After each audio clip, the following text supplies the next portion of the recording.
Hello and welcome to the Freedom Gulch podcast, our 13th episode. Today we'll be talking about various issues. Of course, the big topic being the presidential debate that Gary Johnson was not a part of with Clinton and Trump. Gary Johnson tweets his responses during the debate from Twitter's headquarters. Jill Stein was escorted off the campus.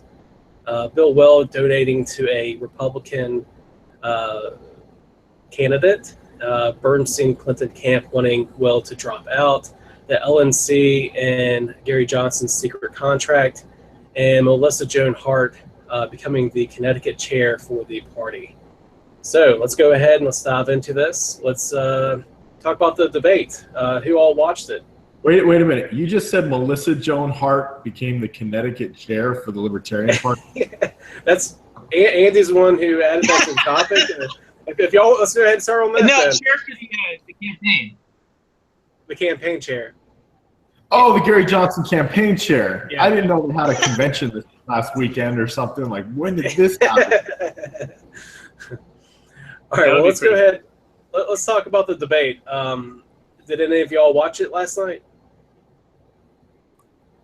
I watched it. Go for it. All right, go ahead, Andy. What did you think? Sorry, guys. Yeah, I'm having a little choppy connection. I mean, it wasn't all that different from anything else this campaign cycle. They both looked like they look. They both did their thing.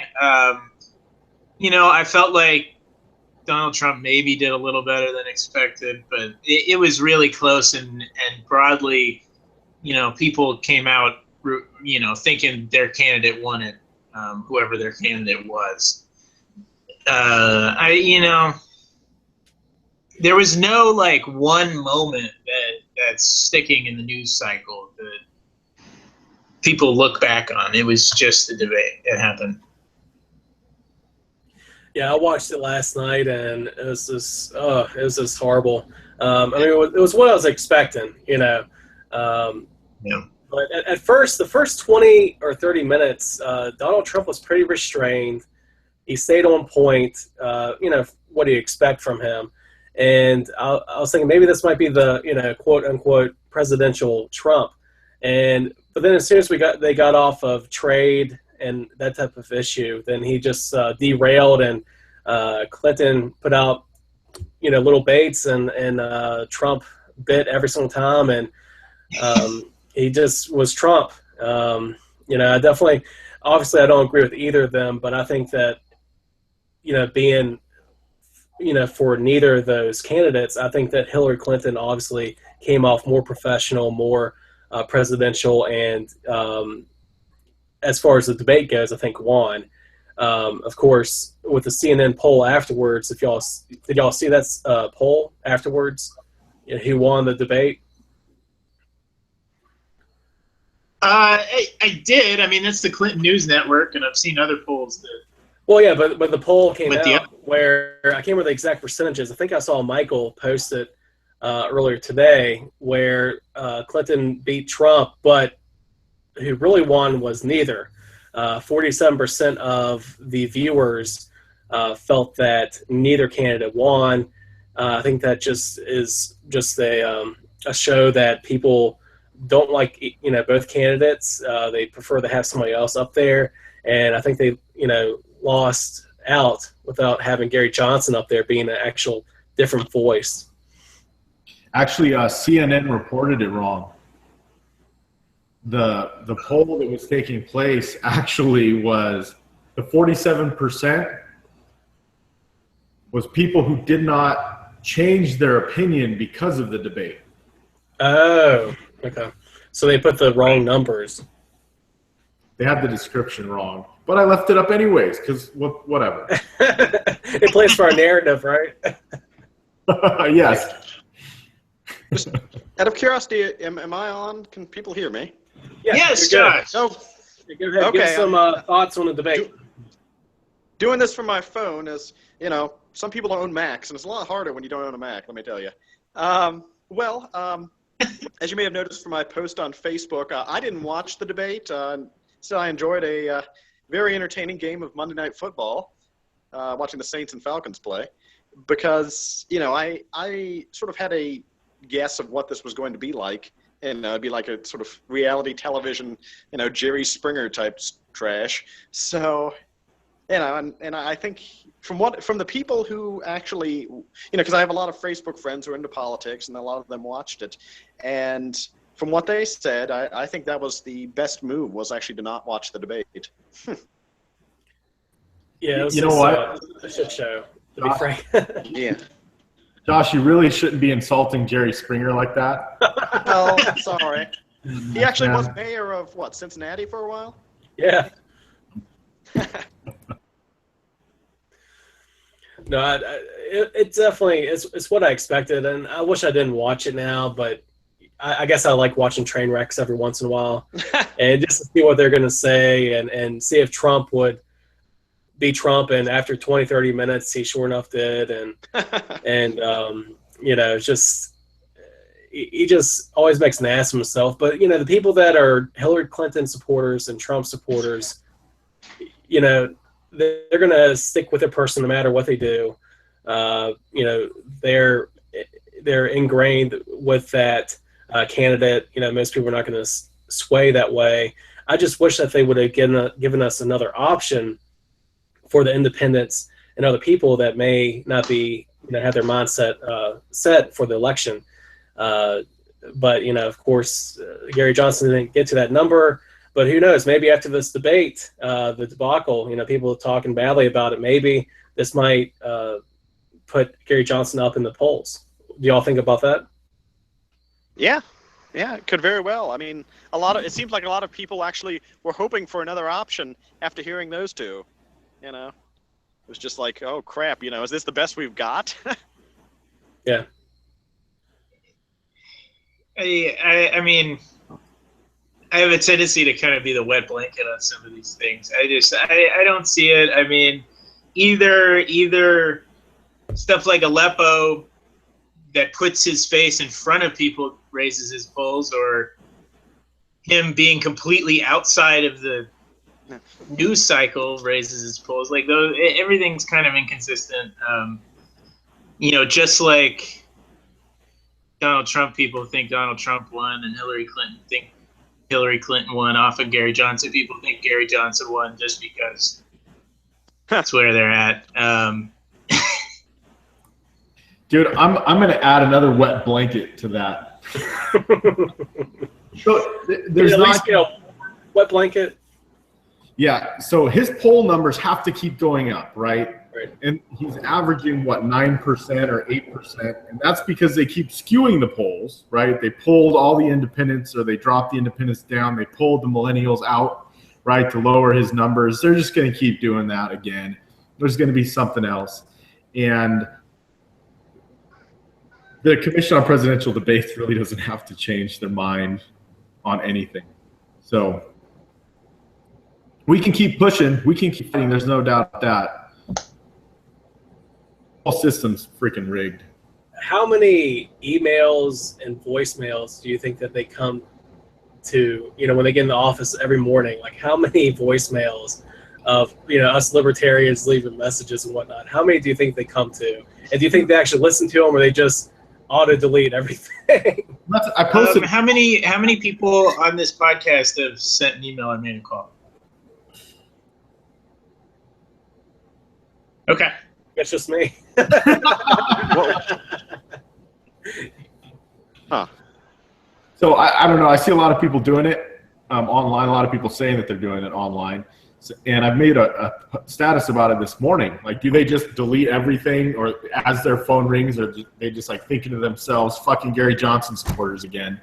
Yeah. But the people that work there at the Commission of Presidential Debates are not the board of the Commission of Presidential Debates. So it's different people who are answering the phones who have actually no authority whatsoever to make any decisions. And it all goes back to the board members, whoever they are. I don't even know who they are.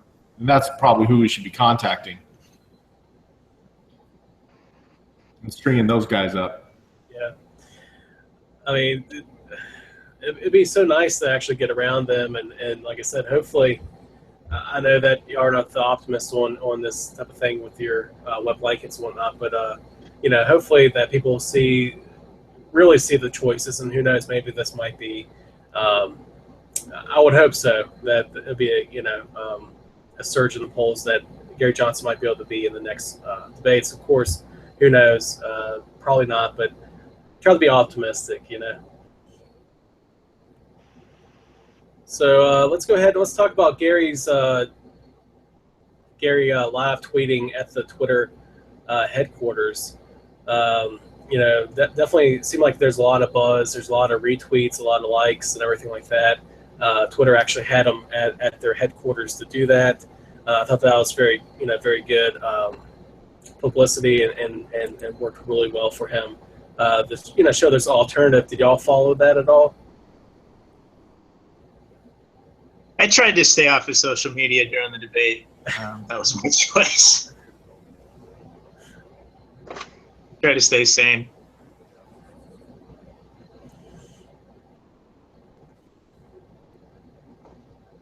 And where are you going there, Josh? Oh, I'm getting my charger for my phone. Okay. Yeah. Looks like we lost Andy. Yeah, I saw that. I don't know what happened. All right. So anyway, also Jill Stein, the Green Party candidate, she actually went onto the campus. I think in 2012 she was actually arrested. Is that correct? Yes, that's right. Yeah, she was actually arrested when she was trying to enter the debate. This year she was just escorted off of campus. Like her or not, definitely don't agree with her. She definitely doesn't mind doing some civil disobedience. That's for sure. Yeah, and I think I have to say, I think it's good for her to do that. I mean, I think if I do respect her for being feisty in that regard, because they're not going to give her a fair shake, so she's got to go out there and get it herself. I would have loved to see Gary Johnson get arrested. Him and Bill Weld, like freaking gangsters, saying "screw you," we're going to come out here anyways. But I have a different approach than most people do, so mine's more in your face. I don't know. Josh has a pretty in your face approach right now, though. Oh yes, sorry about that. I've never done this via my phone before, so it's a bit awkward, Yeah. Oh man. I was just looking at Gary Johnson's Twitter feed right now, and he got a couple thousand retweets on almost all of the posts, so I don't know how good that is. I wish he would have done live remarks, video, man. Yeah, like Facebook Live. I know he did something before the debate. Facebook Live, and really capitalize on his weird humor that people like, Huh. Just commenting on him like Mystery Science Theater 3000. That's what he should have done.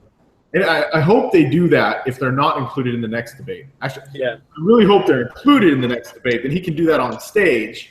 He probably will, but if he's not included. Yeah, we had I didn't watch it, but I saw the views on it. Like 2 hours before the debate, he did some type of video, like a speech, I guess, and it had over 600,000 views after an hour. I don't know how much it has now, but it seemed like that got a lot of good traction on it. Plus his Twitter live tweeting the debate, hopefully got him some good exposure as well. But yeah, hopefully he's including the next debate, and he won't have to figure out what's the best way to get attention during that. So, Andy, when you dropped off, we talked about Jill Stein a little bit, and you have any comments on her? Oh, she's crazy, man. Democracy Now! Is doing expanding the debate. Awesome. I say let her on the debate so that people can see how crazy she is, and then they'll be like, "Oh, not voting for her." So she goes after Hillary, though. That's like when she's at her best, is when she's criticizing Hillary. She's like dead on point. This year apparently she jumped on the media bus. I don't know if you guys covered this, and so some like young USA Today reporter tweets out, "Pretty sure Jill Stein just got on our media bus." Cops were there by the time they got to the arena. So she got escorted off. Last year, she got arrested and was handcuffed to a chair for 8 hours. Yeah, 2012. So she tried to sneak on in or into the auditorium with the media. Is that what she tried to do? Yeah, well, they couldn't even get on campus. Sarwark did a video standing outside of the fence. He was like supposed to have a meeting. Is it like the something freedom of speech zone or something like that? Yeah. Yeah, something like that. That's pretty bad. They put you off campus and they put you in this little zone that you have to abide by. Dude, Jill Stein might be crazy, but it's in like a weird, sexy, crazy way. You know, her beliefs are definitely, you know, not in line with libertarians' beliefs, but she's willing to go and risk it to make it happen. Right? She's going out there getting arrested. You know, look what she did in North Dakota, and now she's got a warrant for her arrest. Not a big deal, but like she's challenging the system. She sees the corruption. Her solutions may not be ideal. However, she's at least going out there and making sure her voice is heard. She's got no other choice. What else is she going to do? She figures that sitting inside a room tweeting about it, that's not very revolutionary, right? How inspirational is that? I definitely don't agree with her, but I definitely respect her for, you know, her civil disobedience and actually standing by her principles and willing to fight for that, if it means getting arrested or not. What's really funny about her, some of you guys know Carla Howell, who's the LNC political director. When she was running for governor against Governor Romney in Massachusetts, Jill Stein was the Green Party candidate. So she's got some stories. Still bitter, too. Like, oh, really? Jill got in the Boston Globe. I don't think Carla did. That's pretty cool. All right, so let's move on to a big story of William Weld donating to Sununu. Is that how you say his name? Yes. Republican. What is he? Delegate or what's his position? Look, he's a Republican governor for candidate in New Hampshire, and you know what? William Weld is friends with his family, so we can't just expect William Weld just to drop all of his friends just because he becomes a Libertarian vice presidential nominee. You know, we shouldn't expect that. I sense the seriousness in that, Michael. Yes. Super serious. Super serious. Yeah. Yeah, well, it's governor. I'm sorry, it's governor. The Libertarian Party has a candidate running, correct? And actually, so it's kind of a conflict, you know, if you're going to be the vice presidential candidate and then you're donating to a candidate that's running against another Libertarian. I think that's kind of doesn't look too good, personally. Yeah, it kind of looks like when Donald Trump donated to the Clintons, right? And then he goes and runs as a Republican. Kind of same situation. But Donald Trump was not always a Republican. You mean he played the political system? He was the other part of the political corruption. Yeah. Yeah. So I don't know too much about Sununu's policy background. I know that he was in W's cabinet. Honestly, I would have to look up what position he served in. There was another Republican candidate for governor in New Hampshire that all the Free State Project people and the Republican Liberty Caucus were supporting at the time for governor. He didn't make it through the primary. The neocon establishment, Sununu, made it through the primary. So he's not even. Yeah, that's he's establishment Republican. Yeah. Well, it makes sense, I guess. I mean, Bill Weld comes from old money, you know, and they're all establishment. But I guess Bill Weld's the original Libertarian, so. Dude, he's the original Libertarian. So don't even start. Dude, I've got a freaking Johnson Weld shirt on right now. You know why? Because we're going to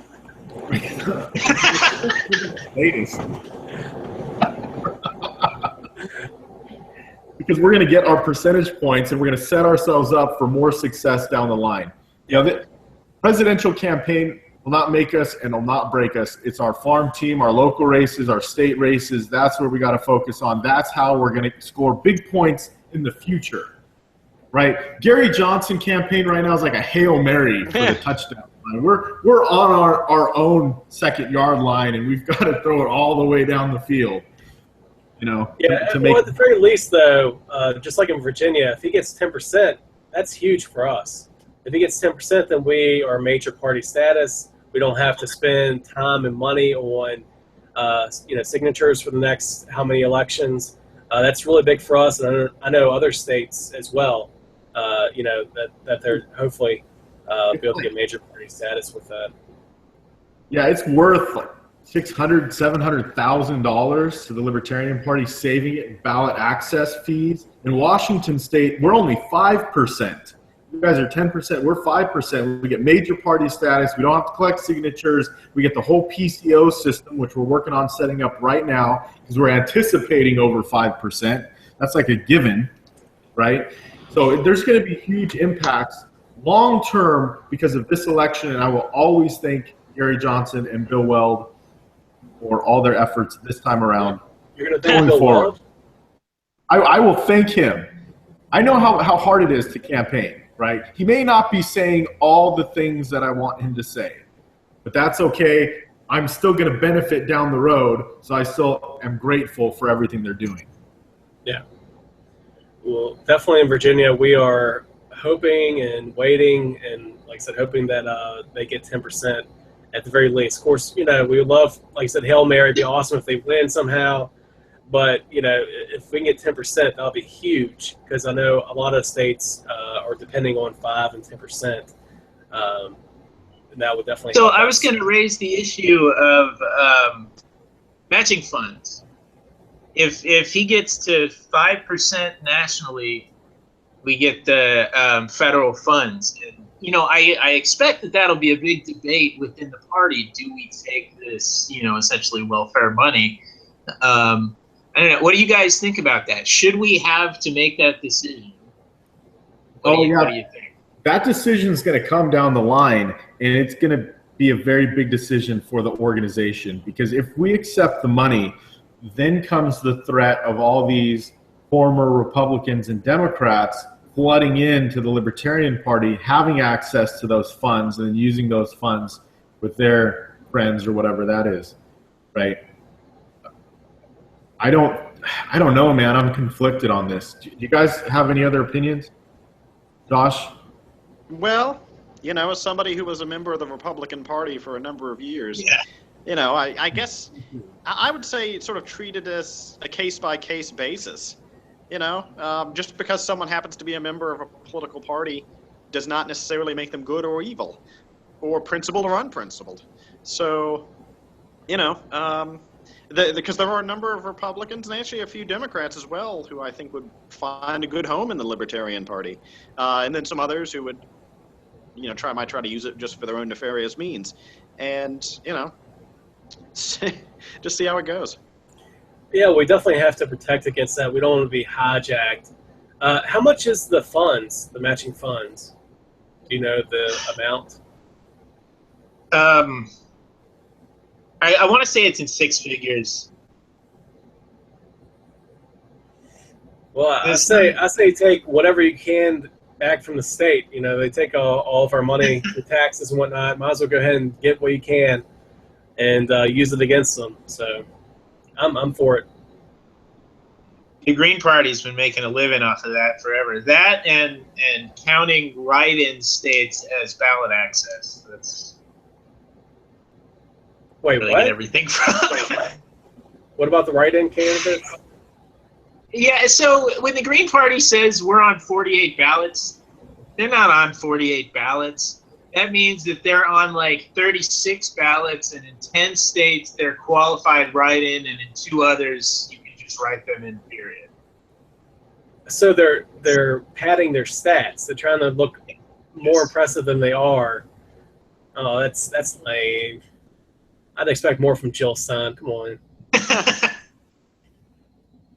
Padding your stats. Come on. But like I said, I say take what you can back from the state as much as possible and use it against them. So hopefully we get that, and hopefully we vote to take it, but protect our party at the same time from being hijacked. And you got to do that all the time anyway, Dude, and make sure we aren't co-opted. Going back to Josh's point, though, like in a way, I came over in 2011, so technically I kind of hijacked the party, former Republican, in my area. Well, we all came from somewhere, or 99% of us were not, or at least didn't know that we were libertarian until later. A lot of us came from other political backgrounds and got to the point that we are. Not all of us are, well, I was going to say Mark Montoni, but Mark Montoni, was raised by like some Saul Lewin or whatever, like radical leftists. So he used to be a radical leftist. Most of us do not start off as a libertarian. We might be, but we don't realize it. We kind of fall into the two-party system or apathetic towards politics and don't identify as such. Let's talk about whether the going to take the money or not, right? I know that the Radical Caucus is not going to be for taking the money. I can assume, right? A lot of the radical libertarians aren't. Pragmatic radical libertarians, yes, and then obviously the pragmatic libertarians, most definitely. So why do you think the radicals would not be? Just upon principle, taking any money from the state. Well, I think that's kind of a split issue, though. Some radical libertarians or anarchists, they look at, like I said, that the government's stealing, they're devaluing your currency anyway. They're stealing your money through taxation and other regulations. You got to take it back when you can, and then we're using it for a good cause against the state. So I don't know if that would be such a. I mean, I could be wrong. I don't know all the radical caucus, but I don't think it'd be such a straight issue where they all say not to take it. I could be wrong, of course. I expect the leadership of the caucus probably would push it in that direction. And I was just going to make a shout out to Mark Montoni, where I'm libertarian activist, libertarian legend, secretary for a while, just resigned this past weekend. He's getting ready to move to Colorado. So nobody's luckier than the Libertarian Party of Colorado. Well, Mark's luckier. He's moving to Colorado. Yeah. Hey, not a bad place. Oh, yeah, my bad. No, but Mark Montoni, was it 36 years? Was that it? 36 years in the LPVA, secretary for how long? He announced during our state central committee meeting this past weekend. He told me in the Rocktown Libertarians last week that he was leaving. He's moving to the Grand Junction area of Colorado. So, the Colorado Libertarian Party definitely getting a great activist, a purist, and, radical libertarian. Definitely, I know that he will help them and continue to help spread liberty. Some of us Virginia libertarians were talking about maybe Arizona. I don't know. After seeing Adam Kokesh's homestead out there and whatnot, maybe we should move all out to Arizona, huh, guys? A hot desert. You go camping. Go camping for a while. Build a Earth ship or whatever. Yeah, dude, I admire Adam for doing that. I don't know if I want to do it, though. I like space and I don't know. That's wide open space. That's lots of space. That is wide open space. I'm talking about indoor space. You just got to build a bigger Earth ship, man. It's got to be a Earth barge, Earth ship. Is that the thing that the flat Earth flies on through space, the Earth ship? Yeah, it's like a turtle or something, right? Yeah. let's talk about that, actually. Let's talk about flat Earth. I don't have any direct friends, but I have friends who are friends, and just like watching these guys, like thinking that they're, it's just so many different theories. They're either on the back of a turtle or, it's a hologram. Space is a hologram, and it's pretty crazy stuff. I think they're just trolling people, man. I think there's definitely a lot of trolls, but I think there's some people that actually believe that. I don't know. Yeah. We should come up with something like that, and we should start pushing it out there as truth. Just it's like something ridiculous, and then troll everybody else on it. We got to find our issue. Yeah. Yeah, I don't know. So where are we at? We are at.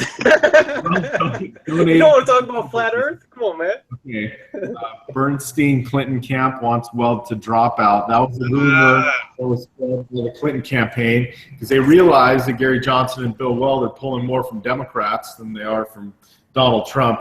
Because Donald Trump, here in Washington State, Donald Trump is 20 points behind Hillary. 20 points behind. There's no way. Hillary's the only one losing support right now. Yeah, Virginia's gotten a little bit closer, but even recently, I don't know. More than pulling from Democrats, it's pulling young people who the Democrats kind of assume are theirs. It was a really weird story. Carl Bernstein has fallen off year after year after year. This is the guy who broke the Watergate story and just the Democratic stooge on TV. Sorry, I guess it might have been an easy target for them, but I think the Johnson-Weld campaign handled it. Yeah, well, definitely Hillary Clinton, even Donald Trump, I imagine too, are scared seeing these polls, and Gary Johnson, and to a lesser extent, Jill Stein pulling away from millennials, our generation, younger people. I mean, Gary Johnson's polling ridiculous in those demographics, and I think in Virginia, we just had a new poll come out. Gary was at 15% in Virginia overall. And then millennials, how much was he? 37 or 40% or something? Yeah, he was in second. Right? Yeah, but he was within the error. He was within the statistical error of who was in first? Was it Trump or nothing? No, with young people, it's Clinton and Johnson. But he was within 2 or 3%, which was within the statistical error, threshold. So. Pretty much essentially a tie. And so it's big news, seeing him actually get 15% in Virginia, which, has a huge establishment background. We have Nova, which should be a different state, Andy. I'm all for secession. I'm all for decentralization. I think we can break up Virginia into, 3 or 4, maybe even 5 states, and I'll be very happy with that. But, Nova is a completely different state, but then also we have a huge military presence. I wonder if that factors into that because of Gary Johnson getting a lot of active military. But I think it's more of, you can correct me if I'm wrong, but I think it's more of, we have more of the officers and higher up people. So I don't know if they would necessarily align the same way as of, more of the infantry or lower ranks. Yeah, it just depends on where you're at. Up here by me in Northern Virginia, the Pentagon Sierra and all that, that's a lot of high-ranking people. That's a little bit from every service. You get down to the Tidewater in the southeast, it's all Navy, and it's a lot of Navy, and it's Navy at every level. It just depends on where you're at. I think that's probably helping Johnson's numbers, though. I mean, it has to be. Definitely, possibly. I mean, Tidewater, Virginia. That sounds like a good state name. Nova, Piedmont, Virginia, and the Blue Ridge, Virginia. There we go. 4 states. All right, so let's go ahead and let's talk about the LNC and Gary Johnson's secret contract. What's the information on this? Well, there isn't much. That's the issue. There's some question. Basically, where the story comes from is apparently this contract that the LNC and the Johnson-Weld campaign have been working on for months. that the LNC just signed and sent to the campaign. We don't know if they've signed it yet or not. Includes a clause binding everyone to secrecy forever. There's some question as to whether Nick Sarwark knew that clause was in there when he signed it or not. And now LNC members are being asked to sign a non-disclosure agreement before viewing the contract. That's really about all we know. Karen Ann Harlos has introduced a motion on the LNC to rescind the chair's authority to sign a contract. I don't know that that's going anywhere. It's hard to tell what's going on. Yeah, Andy summed it up pretty good. There's a secrecy clause in the contract with the Johnson Weld campaign where first you have to sign a non-disclosure to even look at it. So you can't tell anyone what's in it once you look at it. And then there's a secrecy clause where they can't reveal any of the details of the contract until after Inauguration Day. Not just after the election, but after Inauguration Day. Now, I have no idea what in that contract. I'm sure it has to do with data sharing, sharing of donor information, but I'm not sure. I don't know why. I'm definitely all about transparency. These things should get hashed out earlier, a lot earlier than the end of September, with a little over a month left to go to the election day. But I'm not on the board, and I really haven't been paying attention too much. So I know there was numerous state chairs in Region 1 that want to know, what's in the contract. And that's why Karen put the motion forward. And Karen's all about transparency as well. Big advocate for transparency, which I agree with. But I just don't know how serious it is. And I really don't care at this point. Well, so like you said, the election is almost over. It's almost here. So I can't wait. What do we have, like 5 or 6 more weeks or something? 6 weeks. 6 weeks. Yeah. Unfortunately. So I wrote my regional representative, our regional representative in Virginia, Dr. Lark, and just kind of asked him, what's going on, Dr. Lark? What can you tell us? He's, of course, very busy. He's doing things all the time. But we're going to sign the non-disclosure agreement. It was, in his opinion, doubtful that they could even, enforce such a clause on him based on the bylaws and that kind of stuff. So basically, I say that just to say that it's an ongoing situation and probably won't be soon.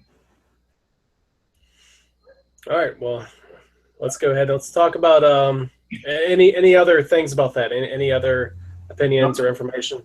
I think we need to move on to the best news segment of this show. I don't know why we waited so long. All right, so let's go ahead and move to what obviously Michael is so excited about. Melissa Joan Hart being named the Connecticut chair for the Gary Johnson campaign. I don't know much information about this. Andy, our topics guy, of course, put this up. Can you tell us a little bit about this? I found this like 10 minutes before the podcast, but it's an article in People magazine. So I don't know what to say. Like, did you guys even know that she was a libertarian? Dude, I knew that. Yeah. But did you? How did you know that? Did you guys know that she was Sabrina the Teenage Witch? Yeah. I'm not sure what that has to do with her being a libertarian, but yeah, sure. It's going to bring her magic to the campaign. So are you just a huge Melissa Joan Hart fan, Michael? Actually, you know what? I've never actually watched any of her shows, to be honest. But what I'm excited about is when celebrities that people like, because there's a lot of people that really like her, and it seems that she's very likable, just like Drew Carey, right? She's very much like Drew Carey, I would assume. and likability factor. And she's a positive role model, and I think it's great. I think it's great for the campaign. It's great for us in general. Well, minus the whole witch thing. I don't know if that's good or bad, or if it kind of fits in with Augustus and Victus. Yeah, I was going to say, it sounds like that guy from Florida. What craft it is, so I'm going to have to just wait and judge on that. Melissa Joan Hart 2020. Kokesh Hart 2020, guys. Or should it be Hart Kokesh 2020? Which one? Yeah, let's move to that topic now. All right, let's go ahead. Let's talk about Kokesh 2020. So Adam Kokesh is on his, I forget what he's calling this tour, but a Freedom Tour, 60 stops in 2 months. And Andy and I attended the Richmond one this past week. I always like seeing Adam talk. I think he has a great message. And I love that he's so principled and that he's actually living the life that he talks about. He's actually out there in Arizona homesteading. He's building his earth ship and, trying to live by the principles and such that he espouses. He's not a hypocrite. It's really cool guy. I've met him a couple times. What do you think, Andy? Oh, he's great. I hadn't seen him speak live. I met him briefly in Orlando this year.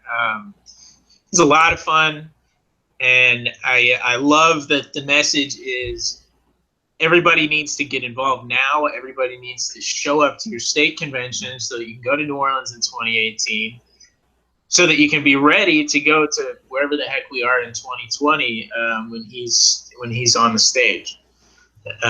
That's exactly what we need. I'm so glad that he was around, and he's basically taking it from the LPs and giving them a free event that they can send people to and sign up new people at. I thought it was awesome. Yeah, I think that strategy is exactly what we need to be doing.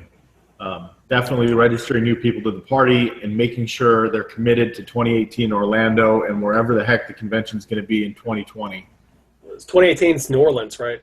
New Orleans. Yeah, my bad. I was just in New Orleans a couple weekends ago.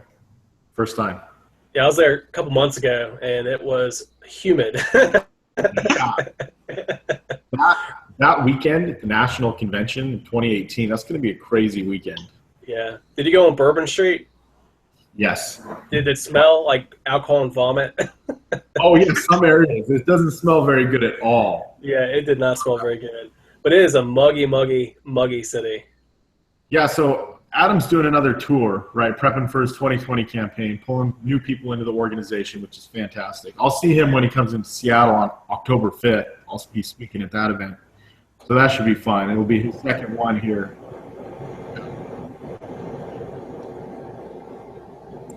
So you guys supporting him for 2020?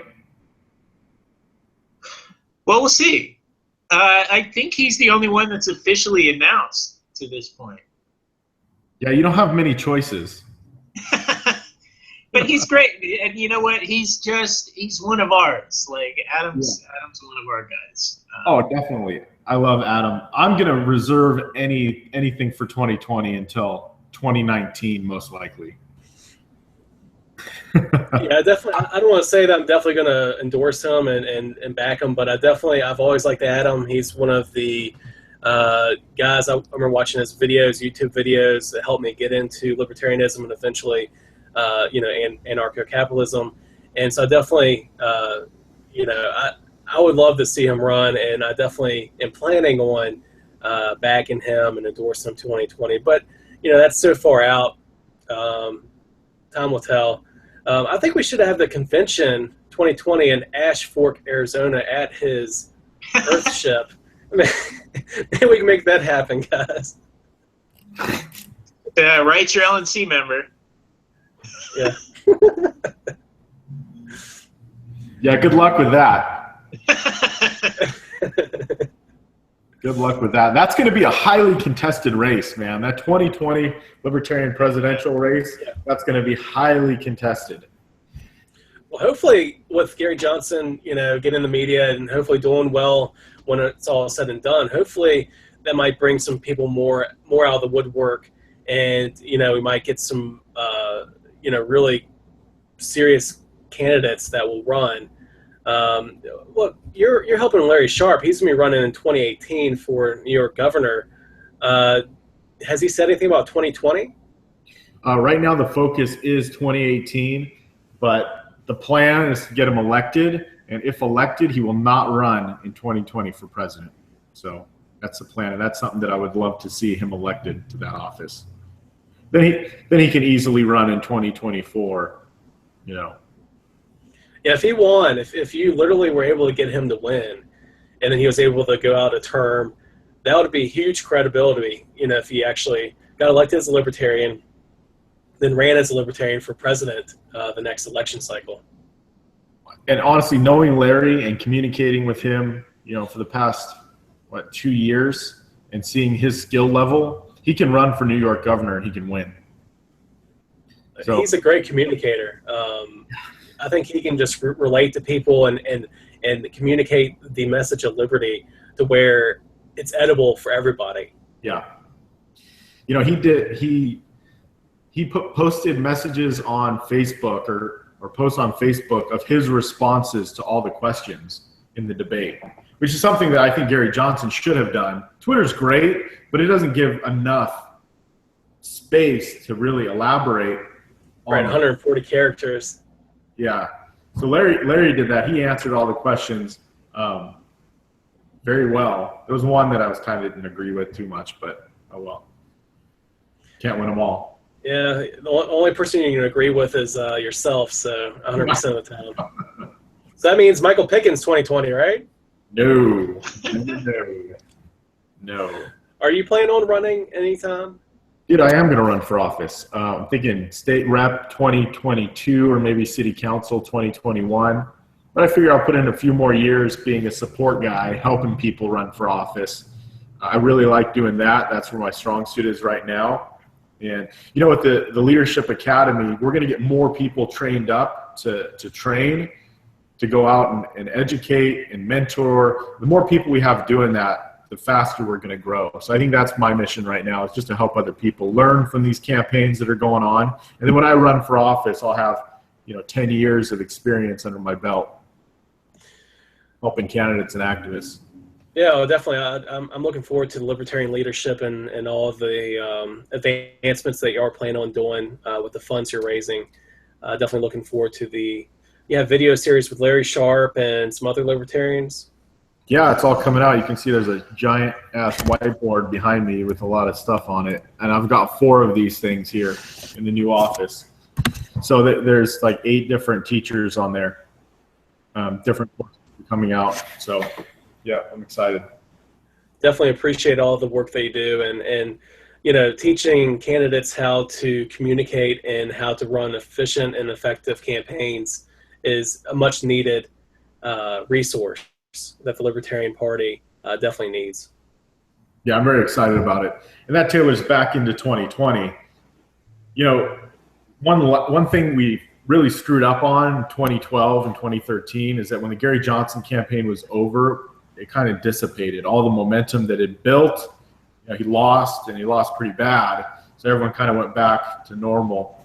It took a little while to get things ramped up again. And even rolling into this election, the Gary Johnson campaign was still throwing shit together last minute all around the country. They're in a better position now. But I'd just like to see a nationwide trained network of volunteers and activists all around the country. So the next time around, 2020, regardless who our presidential candidate is, that there's networks already built. People who know what to do. They have their media contacts done. They've got local venues already planned out, and they can just plug and play and go for it. It definitely, we need to build the base up from the bottom. If you have local and state candidates and you've been running good campaigns and hopefully get people elected, then that's just going to help us on the national end as well. All right, guys. Any other comments? Any other topics? I don't know. Good. We're good. So Melissa Joan Hart, Connecticut, huh? We're all moving to Connecticut. Come on, guys. I thought you were in Arizona. Come on, guys. Oh, all right, guys. Hey, you have a good one. All right. And thanks for joining us tonight, and we'll have another one hopefully in 2 weeks.